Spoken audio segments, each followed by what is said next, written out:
Thank you very much to all the witnesses. I now recognize myself for 5 minutes of questions. Mr. Moore, when it comes to managing retirements and investing, do investors, money managers legally owe a fiduciary duty to their clients under federal law? So this is a really important point, and I want to make sure in this hearing we're not talking, I just want to make sure that we're not talking past each other. ESG funds are fine. If people want to invest their money in ESG funds, Congresswoman, I couldn't have said it better than you did. I mean, it's a free country. Certainly, if investors want to, what I'm talking about in my testimony is companies like BlackRock and State Street voting on these resolutions without the knowledge of the clients and without their approval. That's a big problem, and that is where the fiduciary duty problem arises, because they're lowering the return that these companies, that they have in their retirement fund or whatever it might be. So that, I think, is the heart of the matter. One other just quick thing. When it comes to risk, of course there's risk with climate change. But you know what? There's a risk of running out of energy, right? I mean, look at what's happened in California where you have brownouts or blackouts. That risk, you could make the case is 5 times greater than the risk of, what the planet's temperature is going to be 100 years from now. So we have to balance these risks in a way that I think is best for the economy and best for the investor. So what you're saying is if the person that's investing has knowledge that the investment firm that they're entrusting their money with knows about the fact that they're using an ESG score, that's not limiting anybody's economic freedom, right? But they have to know. And if you don't know, it is limiting your freedom. And that's frankly why we did the study we did, because people don't know.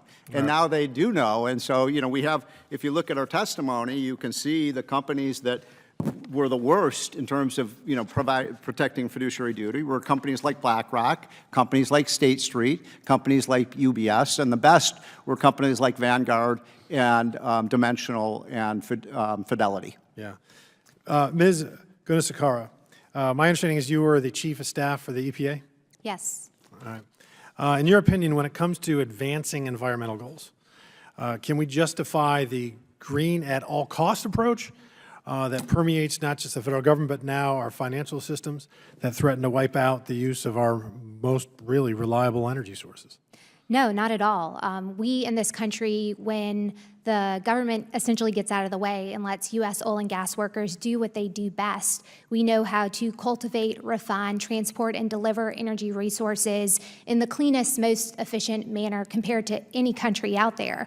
So suppressing the type of energy that we actually need to live the lifestyles that we become accustomed to, which, as Jason pointed out, has lent itself to massive human flourishing. When we suppress those energy resources, that demand doesn't go away. It's just transported typically overseas to places like China or India, and Russia, that do not ascribe to the same level of environmental standards that we do in this country, which ultimately undermines environmental progress that we've made over the past few decades. Mr. Rajagopal, do you think that ESG scoring is consistent? Say again? Do you think the ESG scoring, the agencies are consistent? So, one has to, I think, distinguish Your, ESG as... Oh, button. sorry. I'm going to give myself 10 more seconds. Go ahead. It's the red light on. 15 more. Okay. Sorry. So one has to distinguish, I think... Move your rep.